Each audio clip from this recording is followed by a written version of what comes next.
In this video, I'm going to show you how to create histograms using SPSS.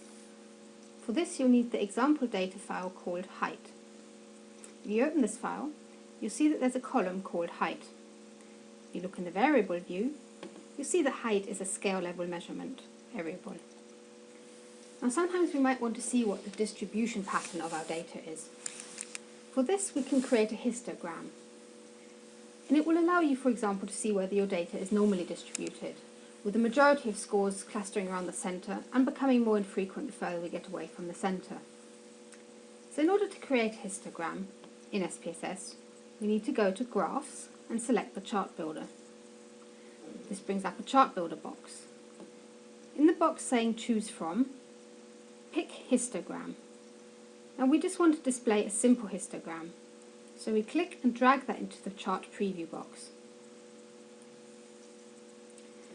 Histograms show the frequency on the y-axis and the values of the observation on the x-axis.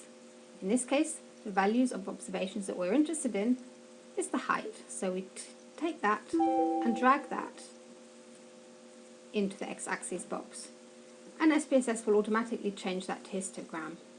Once you've done that, press OK. Now SPSS doesn't necessarily know what makes logical sense in terms of the interval sizes.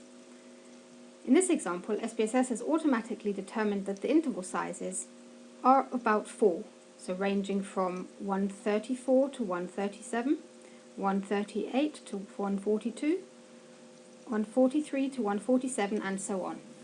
But that doesn't necessarily give us a nice idea of the actual distribution of data. And especially for something like height, it's actually far more interesting to look at the distribution maybe in interval sizes of 10. So people who fall within 130 to 140, 141 to 150, 151 to 160, and so on. In order to do this, we need to tell SPSS how large the interval sizes need to be. In order to do that, you need to go to Graphs, Chart Builder, and in the Elements Properties box, click on the thing saying Set Parameters. This will bring up an Elements Properties box.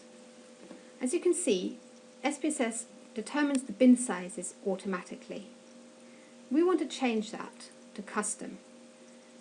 We want to tell SPSS to use an interval width of 10.